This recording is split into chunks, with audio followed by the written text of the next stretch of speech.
We are being told to choose between the left and right brain, between studying art and engineering, between creative and analytical thinking. Our society tells us that art and business are not connected. But what if society is wrong? What if it's misleading us? The good news is that understanding what art is can bring us to a new revelation. Art does matter in innovation, technology, and entrepreneurship. And with the help of this podcast and its guests, you as well will learn that art is not an object. Art is a mindset. You are listening to the Artian podcast. With me, Nir Hindi. Hey podcast listeners, and thank you again for joining us at the Artian podcast. And today we are recording from Google for Startups Tel Aviv studio.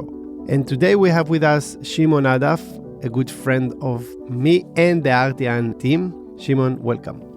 Hi. Can you introduce yourself shortly to our listeners? Well, let's see. What's the most important detail of my life? I'm a writer. I was born in Sderot, which is a small town in the south of Israel. My parents came from Morocco, which is, I think, an important fact in my biography. And I started by publishing. I started writing poetry when I was 16, and went on writing poetry and published my first collection of poems when I was like 23 or 24. And since then, I published 11 novels and 3 collections of poetry and one book of essays. And I teach at Ben-Gurion University in the writing track. In some of the books, you started to speak about the number of books that you published, but many of your books are actually defined kind of as science fiction.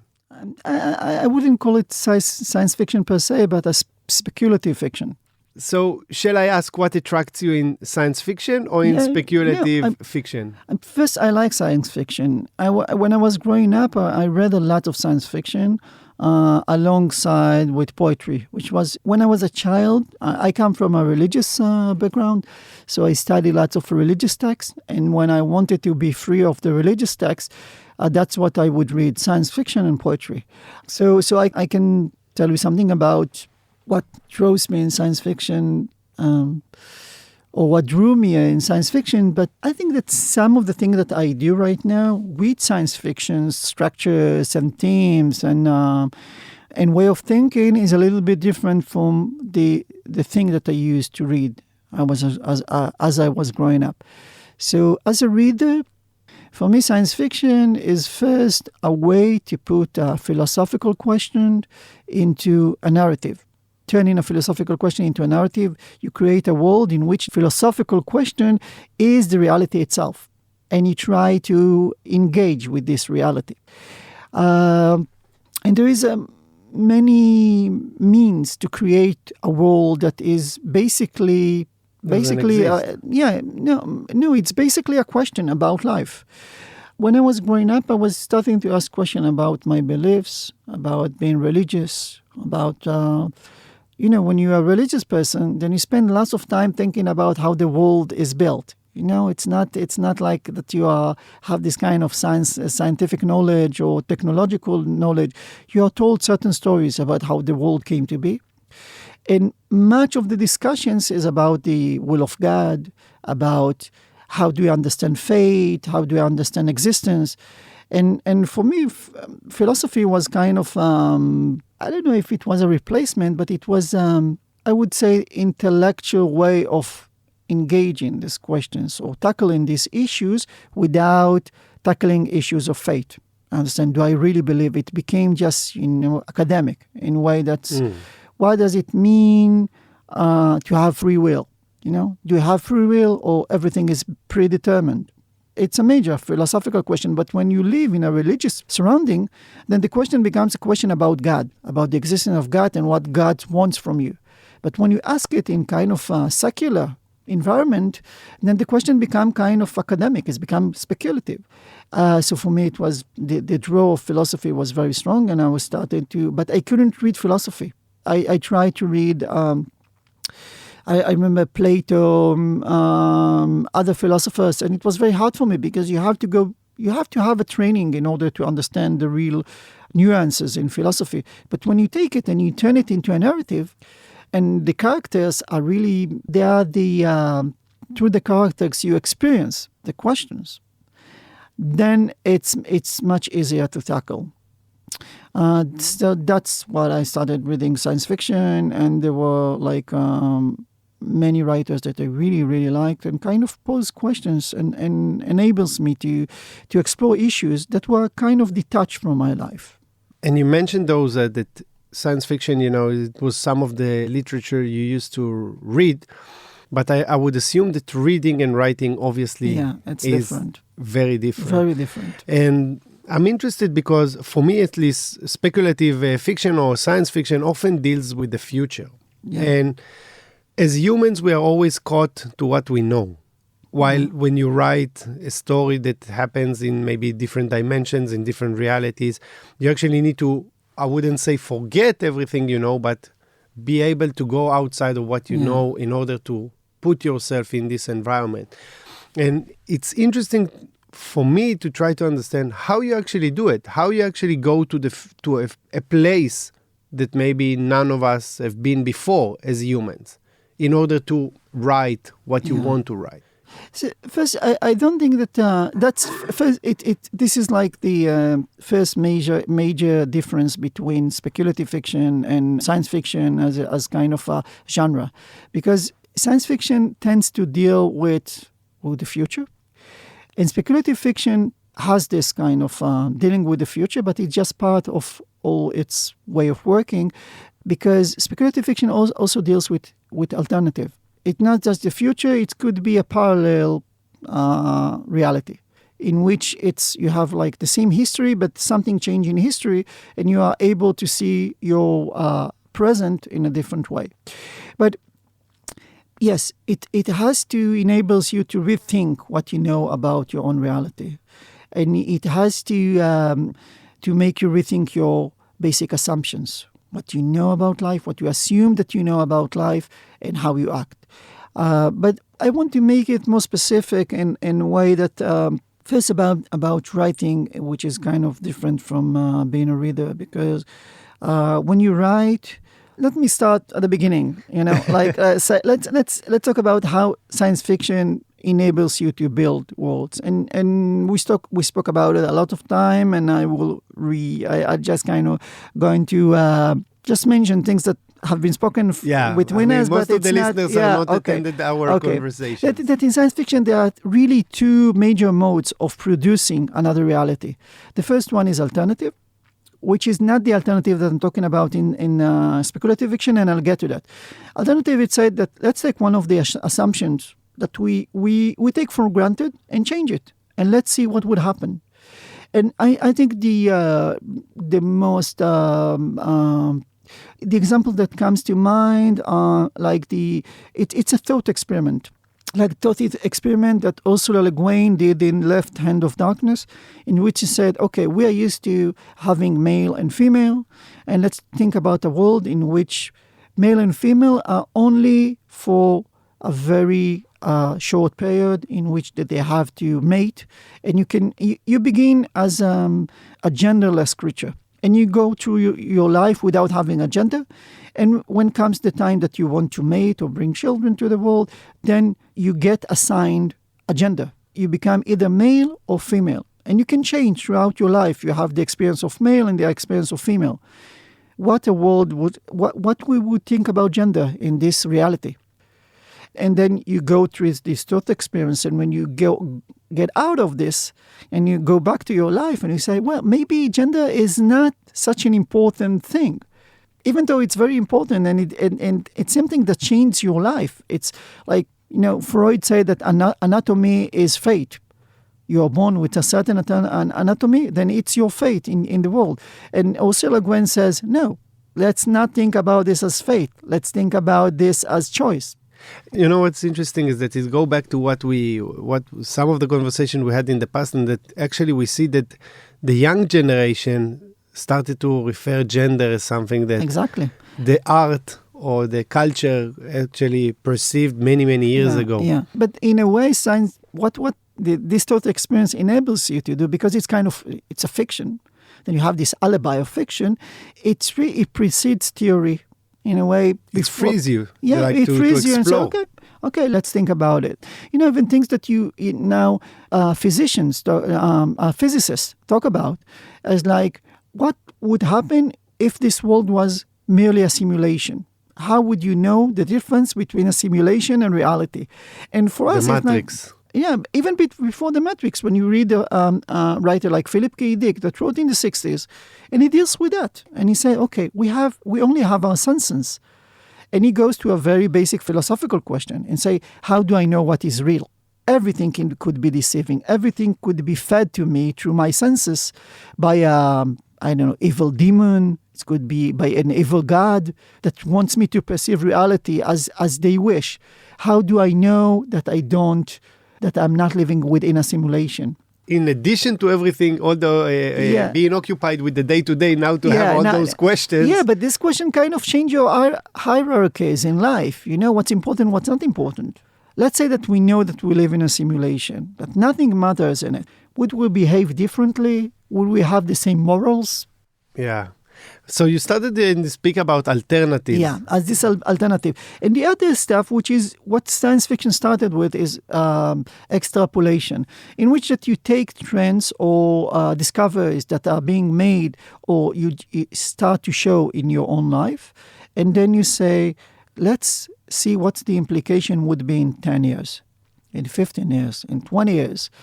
And it's a way to trying to predict the social and psychological impact of scientific discoveries or technological discoveries, in which you say, okay, now we have. Let's go back to Asimov, for instance. And Asimov says, okay, we have now we start to talk about thinking machines. We start to talk about robots. Yeah. How would the future look if we have robots actually we'll have robots doing the stuff that humans used to do? What will change in our life? And then after Asimov, there was another wave of writers saying, okay, let's not think about just how it would change our life, our economy, our social structures. Let's think how it will impact the perception of humanity. What does it mean to be human when you can create an artificial humanoid? So would it change the way that you perceive yourself? So this is extrapolation, that you have this kind of, you see something that's happening right now and you say, okay, let's think about what would be if it's going to be like this. And some of the predictions that science fiction made are totally bogus. Some of them are yet to come. Some of them we see now, like it's some are mind-boggling, the way that people just start to think about how would we be as a society if we had certain changes made to us.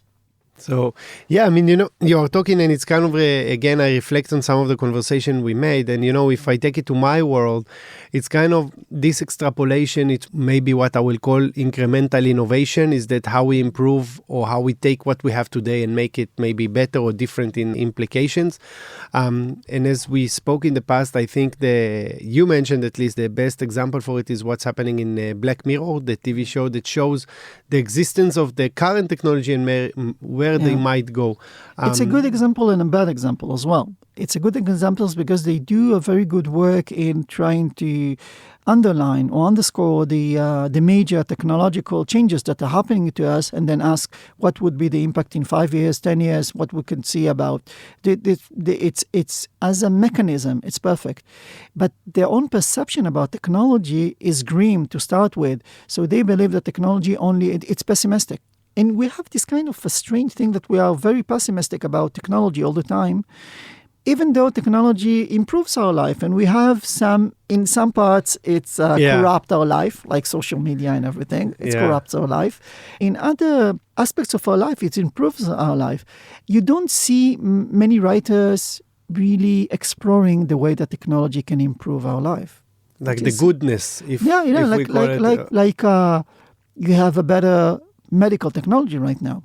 So you don't even like if you want to take let's talk about gene editing. Okay, we have it's a biological now, procedure like CRISPR. It's a medical procedure. You can eradicate certain defects. Yeah. You know, like inherited defects in your own body, like rewrite the genes that produce the sickle cell, or even cure diabetes.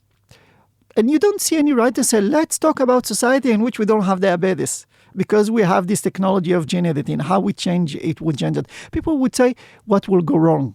You know, this is the way that we think. Not what will get better, what will go wrong if nobody has diabetes. So you think we need more artists that will tell us what can go right? Yeah.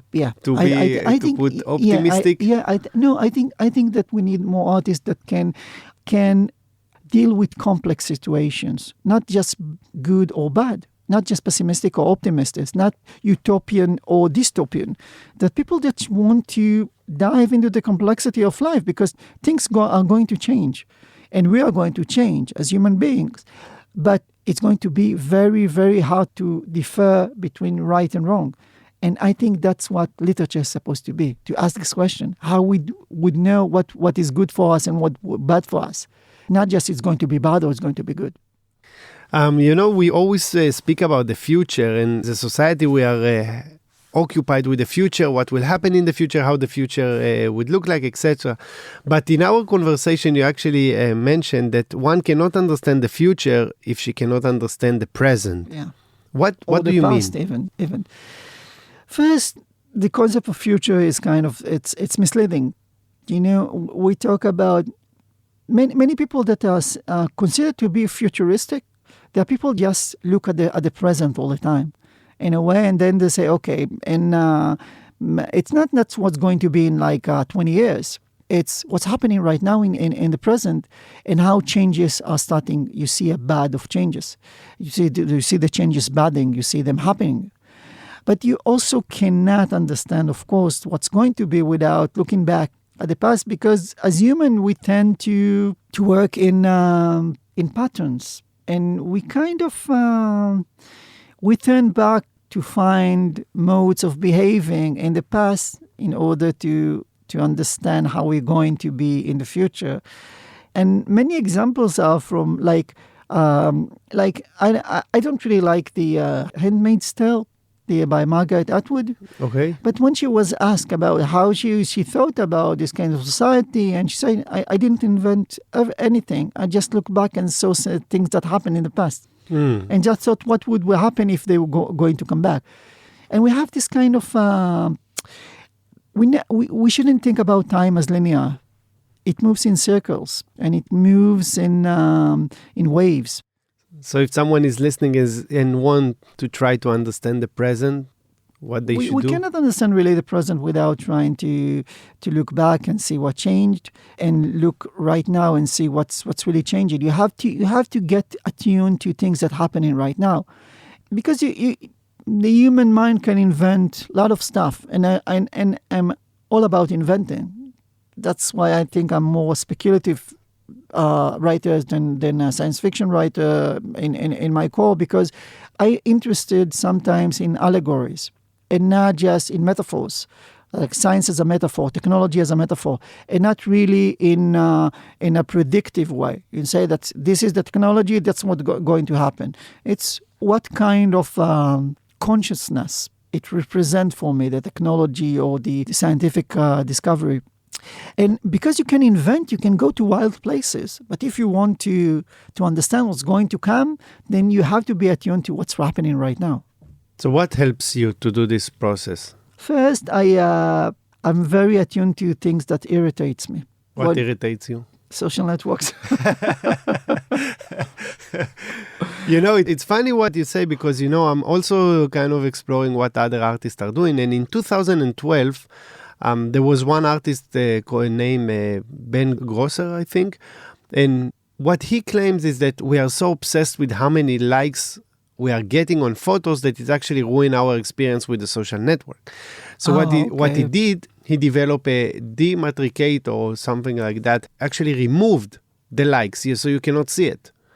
So you just basically use the social network to upload what you want, not to get the likes, but what you want to express. And many people join this social network because they think, okay, sorry. No. So what's interesting is that for 7 years he was doing it. And today, Facebook, Twitter, Instagram, already experimenting with that. So it's kind of helped me to kind of reinforce my thinking about how artists predict maybe where culture might go. Or maybe they have this kind of, they understand that their own irritation or their own anxiety with things that are happening, it's not just because they are who they are, but it's kind of a social force that's really happening. And they're able to sense it. Like, when you like for instance in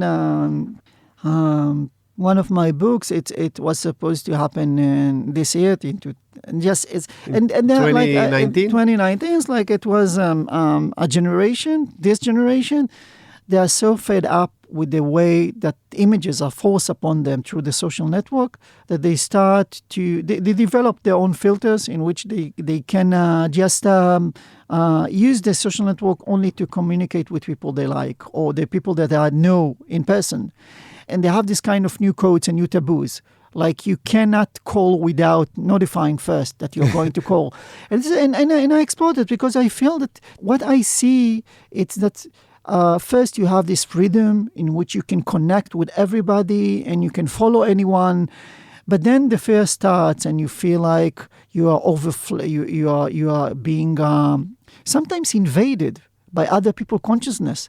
And you feel very afraid. And I think it has to do with the way that with the rise of racist groups and nationalistic group, it has to do with this fear of being invaded by other consciousness that you don't want in your vicinity. And you cannot protect yourself when you are in this exposed.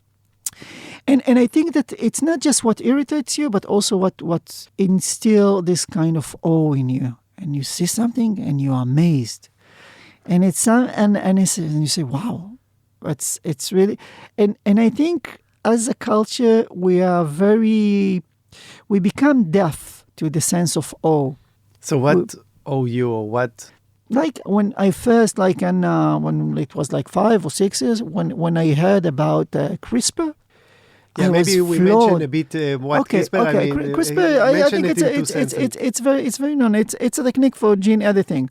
It is a technique that usually it's kind of a kit that you can buy today on the internet. You can do it at home, but it's what happened. It's several biologists discovered that bacteria can use this kind of scissors, like genetic scissors, in order to cut part of DNA of viruses in order to protect themselves. And they have this. They are very precise. So it's they just replicate it and enable themselves to do this. That you can take any part of a gene and cut the parts that you don't want, and you can paste other parts. It's become a very widespread technique to what we call genetic engineering. It's interesting because there is Israeli producer, I don't know if you heard, but they just did a movie on Netflix for biohacking. Okay. And they actually located people in the US that work with CRISPR to actually re-engineer their own DNA. Okay. Yeah, I can. That's also put in all kind. Yeah, and it says, wow, it's going to change everything I know. And it poses so much questions because we had this kind of notion of genetic engineering.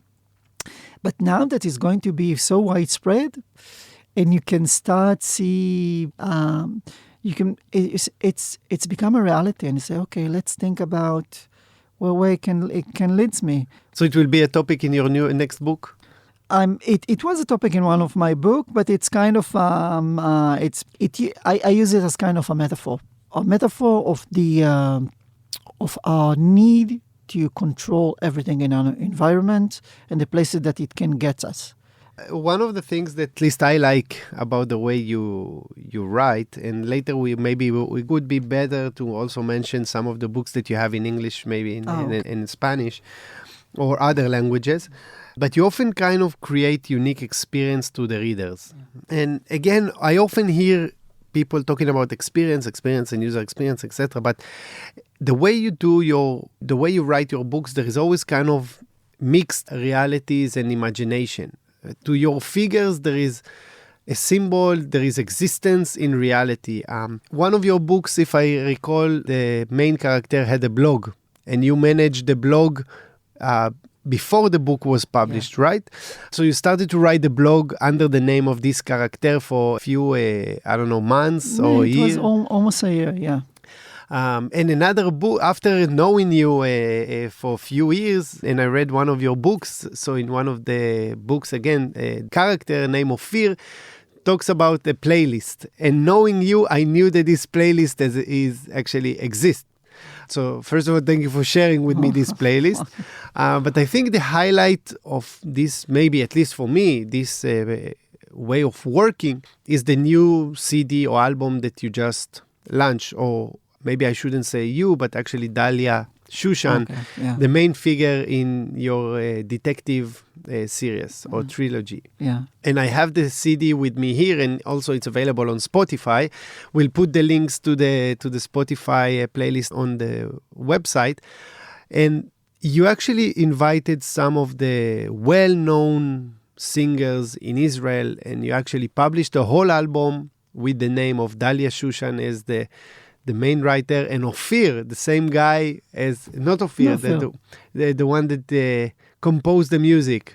Yeah, no, it's let's start from the history of, Why you do it, first of all. It's interesting to understand why you create this mixed reality between, reality and imagination. Because first, my project is trying to expand your sense of reality.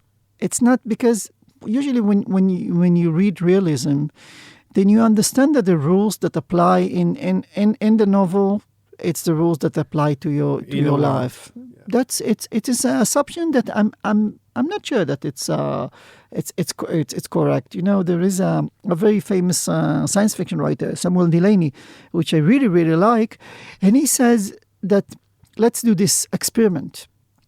And but maybe I'm digressing. Maybe I'll talk about the anecdote of because it will take me to another place.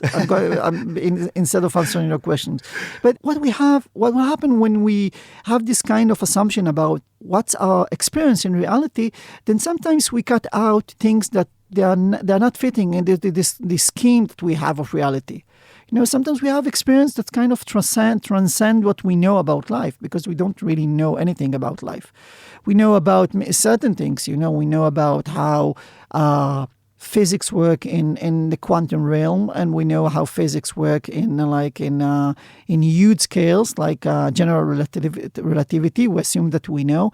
We know certain things about biology, but we have this kind of complete picture of our existence. And sometimes things happens in the seam between what we know about biology and what we know about physics, what we know about chemistry and what we know about in cognitive sciences. So things that they are kind of they crawl through the intersections. In the intersections, and it creates unique experience that we usually we just put aside. We just write it off because we don't understand what's happening to us. And for me, literature is trying to stay at this kind of places where things are not defined and expand the ability of your consciousness to perceive them, to understand them as phenomena in your own life. And I do it in certain. I use certain technique. One technique is to see where you can kind of take reality and stretch it till it becomes something foreign to you, which that you said, no, I'm already in science fiction. Something that happened to me in several books that I talk about kind of cutting edge techniques in science, or I talk about real person that doing really fringe things right now in technology, and people thought I invented this. And then it was so crazy that people thought... it sounds so crazy that people... And then a novel of mine came out, and it talked about Martin Rothblatt, which is now very known. It's kind of a fringe in technology. It does fringe things. And then this book is started as a very, it's a novel that called The Wedding Gifts. It started as a very realistic novel, and then it moved this kind of talking about Martin Rothbard is doing, and then it moves into... What he's doing? Maybe... Okay, just in one sentence. He's doing some of his stuff is trying to create artificial intelligent duplicate of his wife, Bina 48, and he has this project that's called TerraSam, in which that people are enabled to map their own consciousness and archive it. So in the future, it can be used as kind of a model for recreating their own consciousness in another body. This kind of sounds like science fiction stuff. Yeah. And he's doing it. It's now. So there is this, and on this kind of, and I say, okay, what would happen if this technology would be widespread? What would happen to? And then it becomes kind of science fiction-y. So it's kind of, it moves from everyone can create their own or map their own consciousness. You have already creature that humans that and it's called they're kind of it's a Hebrew name. Hebrew for human is Enosh, and for these creatures it's Enoshan. It's people that they are not naturally born humans. The humans that map, it's part of the consciousness that was mapped and inserted in an artificial body. So they live among us, and sometimes you don't know the difference between people that they are just part of people that used to live and they have this restricted consciousness. Yeah, it sounds like future. Yeah, so let's say, and then it's moved to a very wild future, kind of a crazy space opera, and it's gradual. And what happened that people started to think that the science fiction part start with this guy that's called this person, because now he's a woman. He was born as a male, as now he did this gender assignment reassignment operation. So now he identifies as a woman, and this woman, it's kind of, and the science fiction started there, and then 2 months after the book was published, there was in a local newspaper in Israel, which a major local newspaper, it's called Haaretz. There was a big article about this person, and I started getting this kind of reaction, saying, "Oh, we thought that this was invented. We thought that it was totally invented." And I say, well, the line between experience and invention is very, very thin in our. It's kind of reinforce what you say about understanding the present. Exactly, and you see how it's become this kind of fictitious, and then you understand that your own reality is kind of fabricated all the time. It's just made by the things that you know, and the things that you know are going to change. They can change in an instant. So this one way to stretch it. The other way is try to mix, to put things that were their total invention in your own life, and face you with the fact that some of the entities that we communicate with are invented entities. Let's say that you're like in when you are in Facebook. How do you know the people that you meet are real? You don't. You don't have any indication. They could be a construct. Some of them could be already artificial intelligences. You don't really know what's going on. Say, okay, let's take, I'm not trying to deceive anyone. I'm taking this singer-songwriter, Dalia Shushan. I gave her history. She has impact of other people's life in my books. Let's see what happens. And her songs, they are already woven through my detective trilogy that I wrote. Excellent one. I love it. Thank you. And I hope you will continue it, even though you... Yeah, I'm not going to continue it, but it's going to be published in English, I don't know, next year, or maybe the first... So stay tuned and we will publish... The first volume, I think it's already translated. But what will happen that this singer-songwriter and say, okay, we have already the songs. Let's take artists. She was supposed to be active during the 1990s in Israel. Let's take artists that already were her. They were contemporaries. Yeah. They could have worked with her. They could have known her. And let's take other artists that could have been influenced by her. They can hear in the music something that is close to what I imagined her music would be, and let them perform her own songs and make an album of a writer, of a singer-songwriter that never has been, but she is very, very present. Yeah. Yeah, I love that. I mean, And when you hear and you hear it, say, okay, is it real experience of a real person, or is it because you have people performing, and for them it's real, like let's take singer-songwriters in Israel, like that perform her songs, like Shai Tzabari or Rantzur or Tal Gordon. For them, it's a real song. But you say, okay, but there is no real person that. It tells a story, but it's not a real person. That it's not an experience of a real person, but it's real enough for you maybe to identify with. So it's kind of it blurs the line between what you think is real and what is not real. And again, the most important thing for me is that I'm not trying to deceive anyone. I'm saying this singer-songwriter is a character in my book. Is a character in my books. It's not somebody that I know. I love it. I have to admit that that there is kind of reality to the figures in your books. At least some part of reality. We also kind of go back, and you started to speak about it at the beginning about this ability of artists to pose questions. And I know it might sound like a big question, but I'm interested. What is the role of artists, in your opinion? Besides, I think, one thing you mentioned is to pose those questions. I think there are many, many roles. I cannot. There are certain things that I cannot imagine, or when I try to imagine them, my imagination fails. And for one of the things that I cannot imagine is a human society without artists. It's not because I'm an artist and I'm very afraid that there are not going to be any need in artists anymore in a hyper-technological or society. And I think that art in a whole, the way that we are not going to get rid of religion, they have many, many functions that we don't really see them. And as an artist, you have to choose what functions do you feel most convenient about.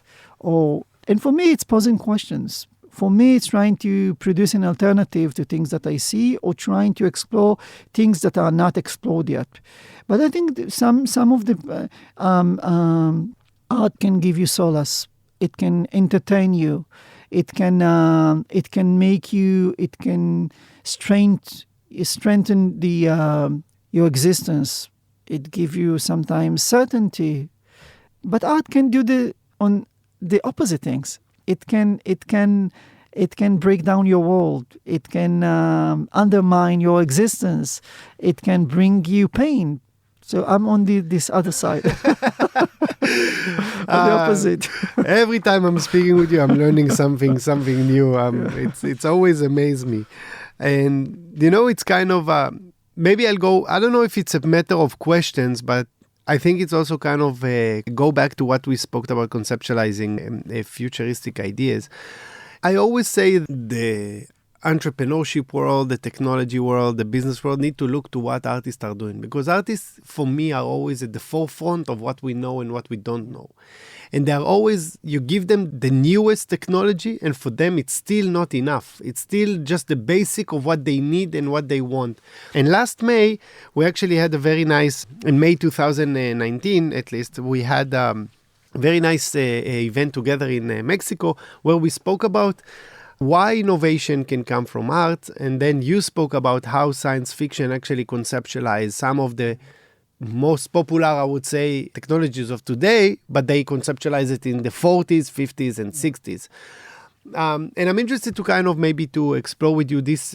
First, what allows them to actually to conceptualize those technologies in the 40s and 50s? Maybe even give one or two examples to these technologies. I think the most known examples are.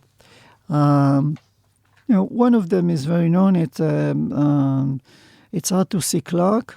That kind of he really predicted the need to put a ring of satellites around the Earth in order to have instant communication globally. What we know now as GPS or satellite system. He really said, okay. Sometimes I think that his thought process was why is it that we are confined by this kind of locality in our communication? What would enable me to talk with someone on the other side of the earth? What blocks it? And then it's an engineering problem, really. So it started to think about how you would engineer something that would kind of bypass the difficulties of communication. But I think you have like three questions. The first question is, what stops me from having this experience? The other one is what I can do with it. You get something, what can I do with it? It's not just what it's supposed to, what you're supposed to do with it. You say, what can I do with it? And the third question is, what if? What if things were different? I think when you start to think through these three big questions, you get to wonderful places. I think the other example, which I think is very actual right now, is the thought about cyborgs. And it started with the writer that's called Cord Weiner Smith, and he published, I think, is a short story in the end of the 1940s, and the story was a thought experience. What would if we go to space? And science fiction was already talked about space travels. And we know that we have this kind of radiation in space that the human body cannot stand. Well, what instead of trying to find a way to block the radiation, we're going to change the human body, mechanize it, so it could withstand this radiation. What changes would we need to do? And he started talking about mechanized people. They are enabled to do this kind of technological changes to their body and go through this transformation in order to withstand the emptiness of space. And just in the 60s, two scientists published a very important article about the same subject, and they went through the same thought process. Instead of changing the environment, let's change the people that go to space. And they coined the term cyborg, which is cybernetic organic. And now we talk about cyborgs they are becoming reality. We want to implant in ourselves all this kind of improvements that enable cybernetics improvements that will enable us to live better life. Yeah, in Barcelona there is actually a group of artists. They are all cyborgs, and they do live surgeries in Instagram, installing technologies into their ears and hands and bodies. And it's so interesting for me because always we speak about what will happen when we can install technology, while you have artists that are doing it today. But in a way, you're already doing it without knowing. Yeah. Let's take that you have your smartphone. And they started talking about the way that computers changes your own memory, because you have this external storage. Yeah. In which that you and the distance between having external storage that you rely on to keep your numbers, your pictures, your parts of your memory, and just putting an extension of memory to just wiring it to your own brain, the distance is very short. Yeah, I wonder how many people actually remember numbers today. Yeah, I think nobody remembers. Yeah. I don't know, it's kind of interesting also to ask you, because obviously you are very knowledgeable about many things. I'm interested also to ask you if you study in Tel Aviv in the interdisciplinary program. Yeah. And one of our speakers, Liat Segal, did the same. I always say that we actually need to mix disciplines and not separate them. And I wonder how this experience studying in interdisciplinary degree that you can actually choose from science and art and psychology and philosophy influence you. There's a discussion going on in the academy about the importance of disciplines and about the world becoming interdisciplinary and how the academy can meet. Because we need experts also. Not just, we need artists, we need experts. And experts usually have they have to be monomanic in a way that they are very obsessed to one certain subject and to explore as many nuances but they can discover about it. I'm not sure that I want to have all biology researchers right now become interdisciplinary. Yeah. It's very important that there would be, They know what they are doing. There were part of the researchers that really expert in one gene, They know exactly the expression of the gene, the mutations of the gene.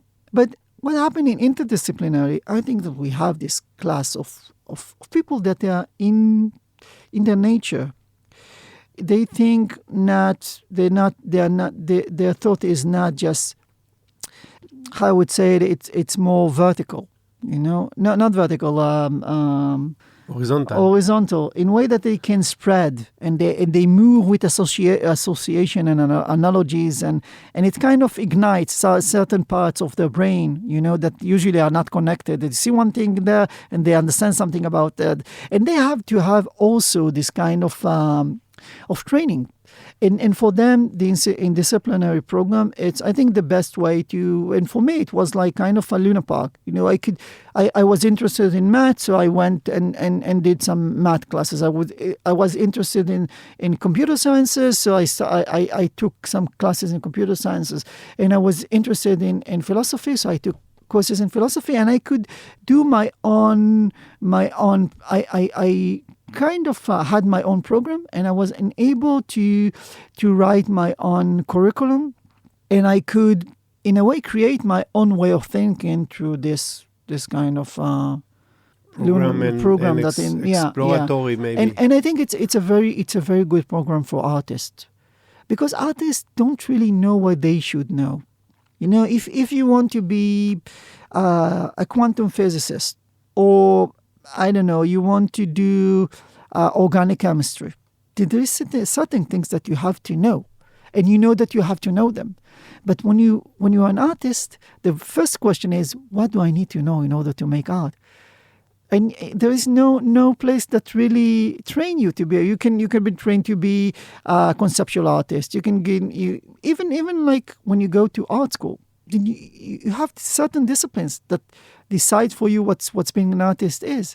But being an artist is being deeply engaged with life and human experience, and nobody really trains you for that. I wonder if it also fits to inventors. I think as well, because sometimes discipline is also a metaphor. The way I think, like the way that you think in maths about the world, it's not the way that you think in linguistic about the world. There it is kind of some of them the knowledge overlaps, but when you start to think about when you think about math as language, there's a different set of questions that you have when you think about math as kind of representing abstract entities. It's completely different. And when you think about, I don't know, literature through computer sciences, then you think about literature in a whole different way. And I think that this kind of mental flexibility that you're able to apply some form of thinking, some structure of thinking, some cognitive structure of one discipline on another, there is where creativity is bursting. That's where it's come from. So, now you are not only that you finished this program, obviously, now you are the head of creative writing at Ben-Gurion University in Be'er Sheva. My wonder, and it go back to some of the conversation we had, is like how you actually push your students to, I don't want to be cliche and say think different, but go outside of their comfort zone in order to explore what they don't know. Mm-hmm.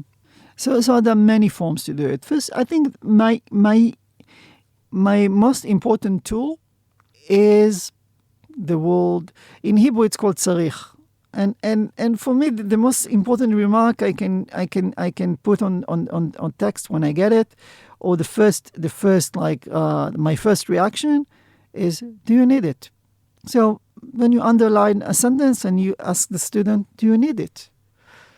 And then I think something changed, that you understand that not everything that you write down, you really need it.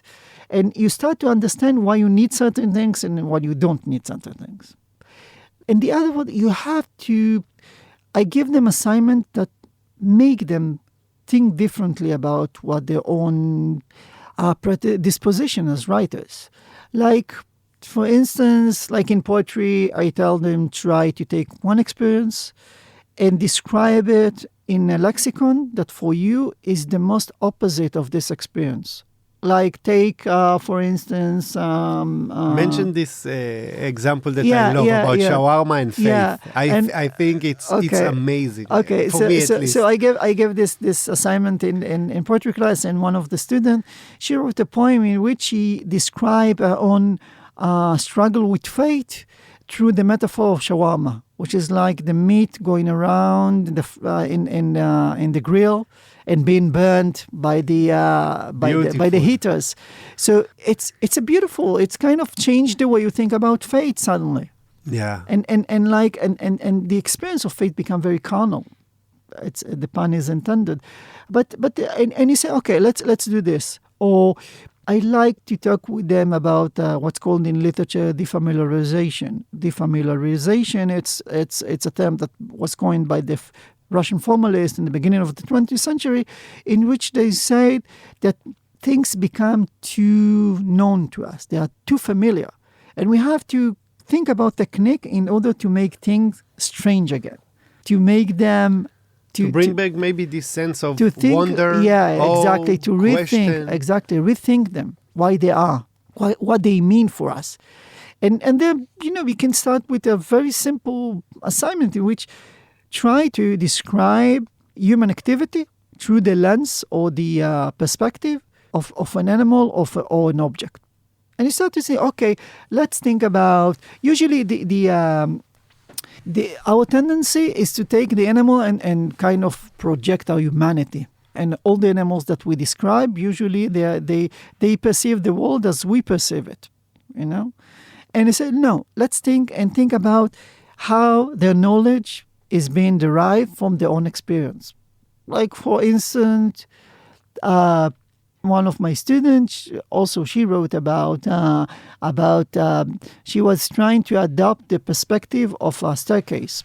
Staircase? So staircase, yeah. Okay. And trying to describe the life in a building through the point of view of a staircase. Okay. And then you say okay, it's very, let's see, how does it experience humans? So staircase, it's through weight, the way that they step, through whether they litter or don't litter. Do they make it dirty or not dirty? Do they come to what kind of shoes they wear? If the shoes are dirty or not dirty when they come from outside. Is the garbage is leaking like the garbage is leaking? So it start to you have to start and categorize people by the way they behave in relation to the staircase. So the story that she wrote was of someone who is overweight in the building that the staircase really hates because she applies much pressure to, and he doesn't like when she climbs it. And it is her struggle to lose weight through the way that the staircase is kind of it doesn't have any empathy for this woman because she starts to exercise, just run, and it really grunts and say, oh yeah, and I thought you're going to lose weight much more quickly. And then you see this kind of this situation in which you see like people trying to through body image, to lose weight, and no, it's kind of a completely different point of view. It's funny because I saw a documentary like a few years ago. We are so familiar now with the architecture that we see all these fancy buildings. And one person did a documentary about those one villa that was in Bordeaux from the eyes of the cleaning lady. Okay. And what she needs to deal with when you have all these fancy buildings. So it's very interesting perspective. The things that you don't really think about them. And when you start to change perspectives and you get very adept as in changing perspective, it really expands the way you think about the world, and it enables you to be creative, because you don't think about like the world being focused on you, and you see it from like 3 or 4 different perspectives. You get a very interesting picture. Empathy in a way, trying to understand the world from.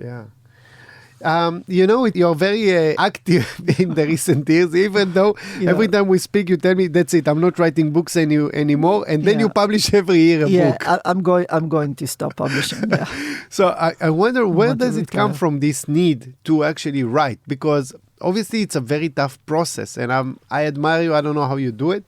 But in the last few years, you published a book every year. Yeah. First, it's a personal thing that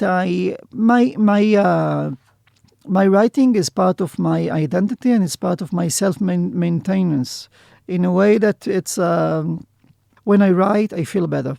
I feel more whole. I feel more human. Parts of me that usually are put to sleep in everyday life, they become aware. I'm more open to the world. I'm a nicer person in the whole, and I sleep better, which is important. And so I need it. I need writing. The thing about publishing is that I got used to it, and I got used to the fact that a publication of a book is a way to end the process. Because afterwards it's going to go on and go on and go on. And when you just put a stop. It becomes a book, and it's become an object, and is not part of you anymore. But I have to say that when I write, I'm in a state of delirium. So I'm really obsessed with what I'm writing at the time. And the only thing that I can do is write. So I write very quickly and very intensively. And so every year I have another book. That's it. It's amazing. And you have some books in English, in other languages? Some of them were translated. One of my novels, Sunburnt Faces, was translated to English. And poetry books. It's kind of funny that my poetry is more translated than my fiction.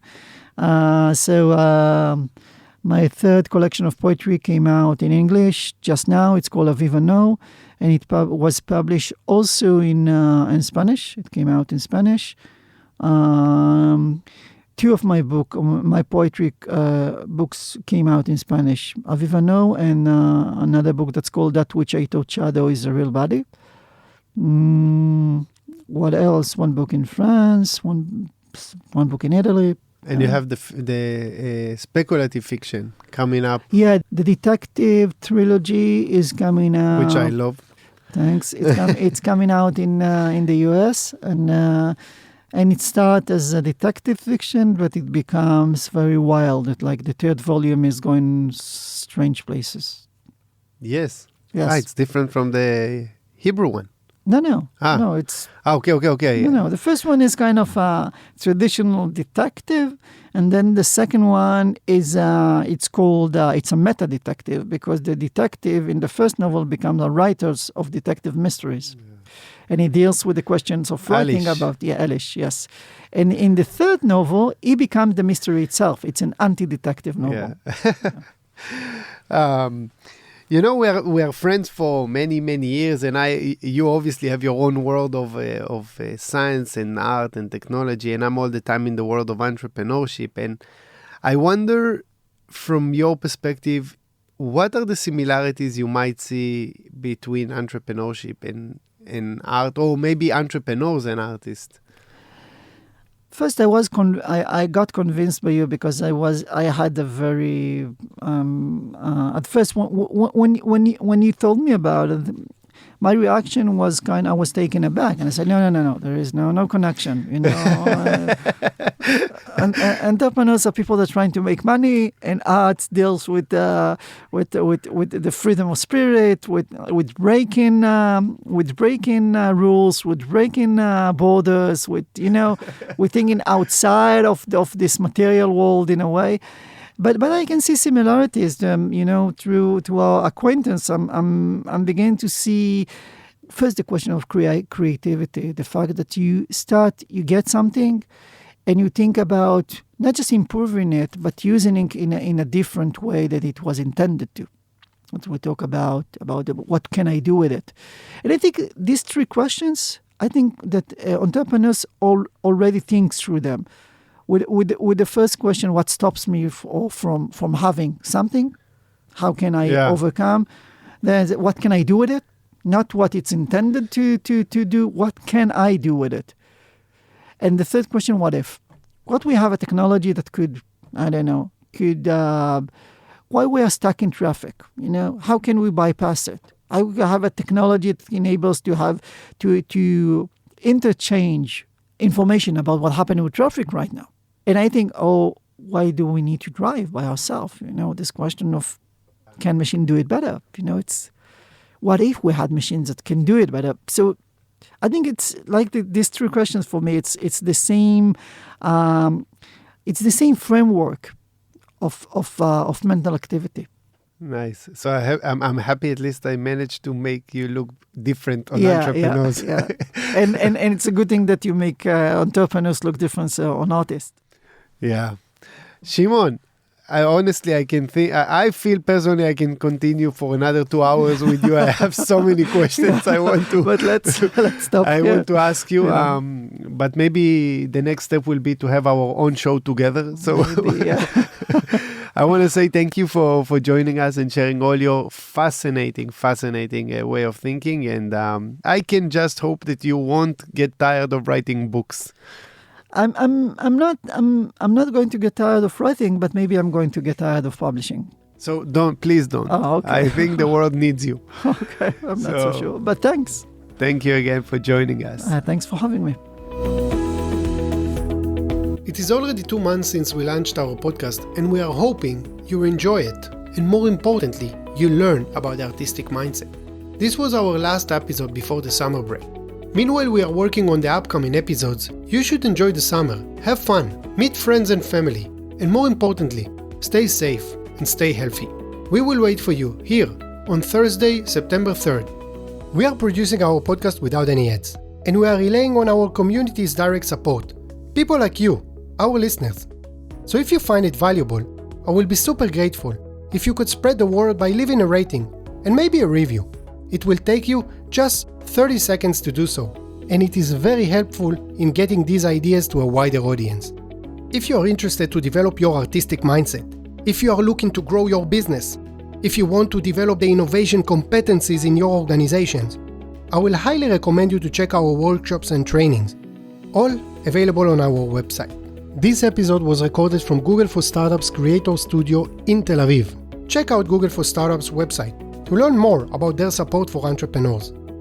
The episode was mixed and mastered by Daniel Duran. You can subscribe to the Artian podcast on Spotify, Apple Podcast, Stitcher, or wherever you get your podcasts.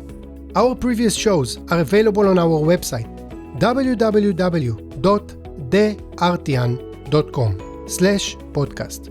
Each episode includes show notes, guest recommendations, videos, and other materials. We can also be found on our LinkedIn page, Instagram, Facebook, and Twitter. And you can reach us directly via email at podcast@theartian.com. So I will be waiting here for you in the next episode with me, Nir Hindi.